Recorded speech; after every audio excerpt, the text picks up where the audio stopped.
So I'm currently a lecturer at CCA, California College of the Arts in San Francisco.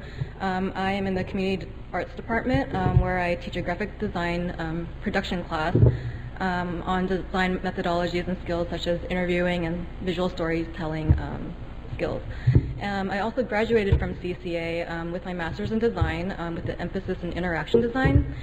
And before that, I graduated from UC Davis for my undergrad, also in design, emphasizing visual communication and presentation. So today, I'm here to talk about my graduate design thesis, which started as a personal sustainability project at CCA, in which I challenged myself to eat insects. And like most of you, my only previous experience or knowledge of the insect-eating world was what I saw on TV, books, and some insect candy, as you can see, from childhood, and whose purpose is typically to, shock or, it's like for novelty's sake. And up to this day, as you know, it is the current phase of entomophagy. Eating insects just made sense to me. I had never really eaten an insect before, but I wanted to understand this practice. And I realized not everyone may have had the same mindset or were as comfortable with insects or insects as food as me. Thus, I wanted to understand other people's resistance or perceptions of it. So I saw design as an opportunity to make eating insects accessible and enjoyable. It could allow people to familiarize themselves with the idea of entomophagy and hopefully become more comfortable. So I began my exploration by familiarizing myself with the practice, raising, harvesting, and cooking insects in my own home. Food there. And eventually reached out to the San Francisco community to understand different people's attitudes and behaviors at various events around the city, and some included dinners, event collaborations, even an exhibition that I did on campus. And I use these as research or design research probes to create entomophagy awareness, facilitate audience participation and discussion, and collect audience responses. I also did some more surveys. And other efforts include creating content and documenting my process on the myminilivestock.org website, and creating educational and promotional material.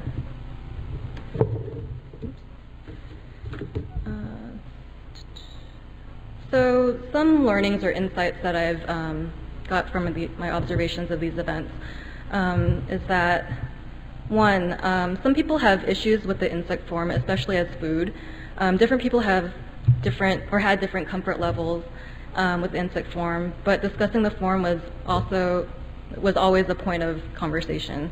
Many thought it was strange to eat the entire body of an animal, and that since insects have, well, some people believe that insects look unappetizing and alien-like. And so since they look horrible, they must taste bad as well. And these notions prevented some people from experiencing the insect food altogether. And two, people were always curious to know how my insect snacks were produced. I realized this because I was usually the one to provide insect food for people, rather than having them participate in the cooking process themselves. Knowing that most people are squeamish about the idea of insects for food, I began wondering how much mediation they would actually need with the insect form. So that question led to the question of transparency, and which led me to a deeper research question in my next design probes. What would happen if I gave people the choice to choose their own level of transparency? Which would they choose, and how would that experience affect them? So these questions led me to begin designing bake-at-home energy food bar kits that I arranged in what I call the 3 different levels of tolerance to the insect form, with each insect form also informing a different level of involvement to the cooking process.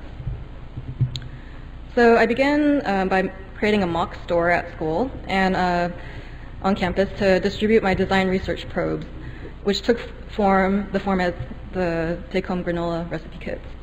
All the customers received all received the same ingredients, like oats and whatnot, including the mealworms, but they had to choose one of the 3 forms they wanted to take home with them. So the first, see, there's some of the participants. So the first kit was the mix kit, which contained pre-ground dried mealworms, or what is known as insect flour. The meal kit contained a whole dried mealworms that required the prospective cooks to grind the insect flour themselves. And the third one is the mini livestock kit, where the participant would farm live mealworms that themselves and harvest, bake, and grind them before mixing it into the recipe. So the participants took their chosen kits home, and after they cooked their insect food, I asked them about their experience with the kit that they chose. First insight, no surprise, the participants who had the mixed kit were satisfied with the convenience of the kit and the accessible ground-up mealworm form. They chose it because they felt they could not confront the full insect form like the other 2 kits have. And several felt the experience transformed the relationship to insect food, giving them a little bit more confidence. For the meal kit, people responded pretty well to it, and grinding the mealworms into small bits were kind of strangely satisfying. The people who chose this kit felt that it was the right amount of form mediation, just enough to challenge themselves, but not feeling, as brave enough to take on the mini livestock kit. And the mini livestock kit. So those who took the mini livestock kit were kind of deeply affected by it. One person could not go through killing the mealworms. Instead, he adopted them as pets and created an insulated wall layer around the farm to make sure that they were comfortable and had the right temperature, and returned the farm back to me. And another person who took this mini livestock kit, he went through the entire process, but was also affected by the act of killing his own food, or was so affected by it that the experience made him become a vegetarian. And eventually he resumed eating meat, but he states that the experience changed how he thought of food and is more conscientious about the meat he does consume. So what this exploration made me realize is that some people may still not be ready for the entire transparent physical experience of farming their own livestock, which makes sense since most of us don't even slaughter our own traditional animal meat. So through these probes, I gained insight into people's needs through their different levels of engagement. So I was interested to learn if people would be able to adopt a practice that could benefit humanity, even if that meant facing or eating something that many find to be repulsive. Considering entomophagy's benefits and the popular aversion to insects, how are we as an influential developed country able to elevate and identify with something that is considered feared and foreign into our widely accepted culture? So what we fear, or what we are familiar with in our culture, are brands. Our purchased goods and services are an extension of how we currently live or aspire to live. But I'm not necessarily just talking about brands in the form of consumer products, but by our interests, the groups of people we hang out with, the communities we associate ourselves with, or would like to associate ourselves with, the clubs we join, the things we like on certain social networks, and so on.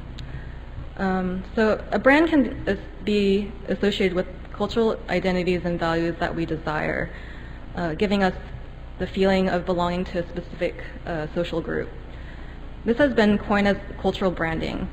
Like how different people have different comfort levels with insects, different people respond to different cultural brands because of the identity fulfillment or emotional feedback that they obtain. For these reasons, I became interested in how branding can be an effective tool for behavioral change in redefining this unfamiliar food practice. I have three different levels of tolerance. Oops. So one is traditional. Actually, let me back up for a second. So these three different levels of tolerance that I learned from the probe exploration can be translated into three different brand strategies. Independent brands from each other, adapting the experience and the needs of the user, traditional, nutritional, and transparent. Through prototypes, I explored these brand strategies. So, I'm going to start with traditional. The traditional user is in the direct response for the people who experienced the mixed kit. These people wanted to be as distant as possible to the insect form, and they enjoy the inconvenience and comforting experience of the kit.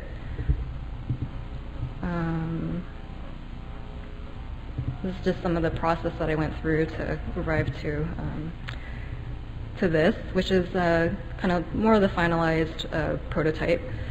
And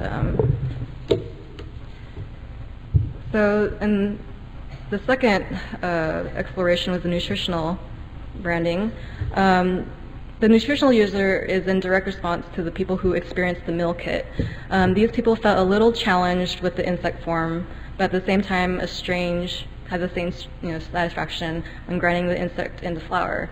The meal kit was an experience that just fell between the two extremes, the mixed and the mini livestock kit, bordering on between the strange and the familiar.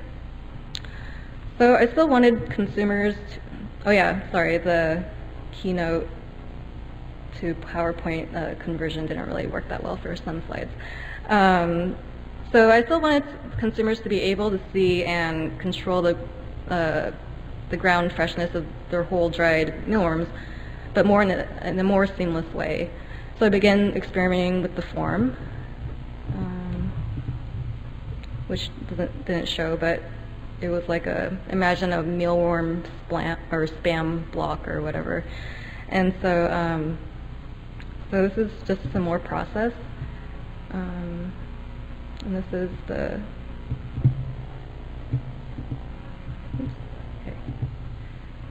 the final nutritional. Oops.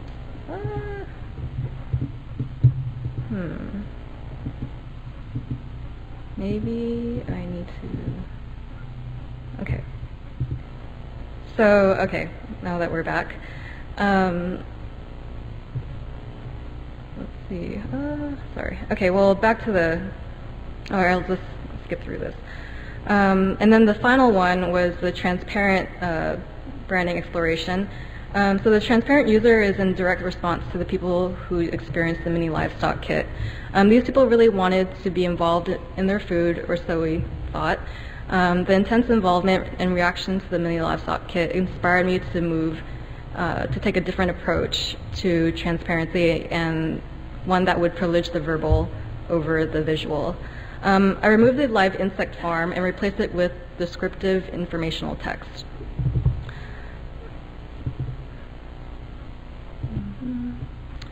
This is more process. Consumers are increasingly becoming concerned about ethical food purchase practices. I wanted to intrigue people with immediate, fun, bite-sized layers of information that would get them interested in learning more about the production of the product. What is in it, how is it made, and where it came from, all without having to go through the experience of killing their own food.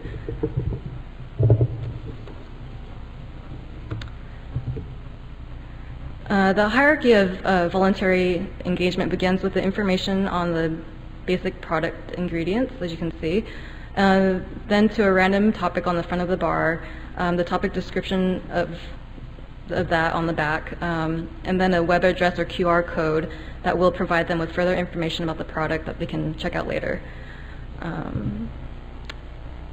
So let's see.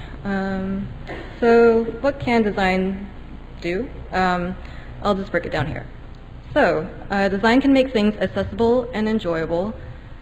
Design can turn information and data that may be difficult to understand or not engaging to the majority of people into something that can speak to a wider audience. Design research methodologies can reveal psychological and behavioral trends that inform new ways of thinking about entomophagy. And design can communicate entomological knowledge by translating complex information into engaging forms of media to expand awareness in public. Branding can be a powerful design tool that can ignite a movement around entomophagy as a cultural identity. And lastly, the integration of design with entomophagical efforts can allow for development of intelligible and accessible tools, and enables us to ask larger, more compelling questions about the future of entomophagy. As a designer, I entered the entomophagy field not as an expert, but as someone who had an interest in learning about other people's perceptions and behaviors towards a cultural practice different from their own. We live in a world that is so diverse, and design can bring some empathy to those tensions. Some may not be ready to accept this practice, but by questioning and envisioning a future entomophagy culture through design, there is a possibility that future generations will be. As a designer, I will continue to mediate between people and perceived challenging feats, insects or otherwise. So things such as entomophagy can one day function within our system. Being a translator is the role I see design in the world of entomophagy and beyond. Thank you.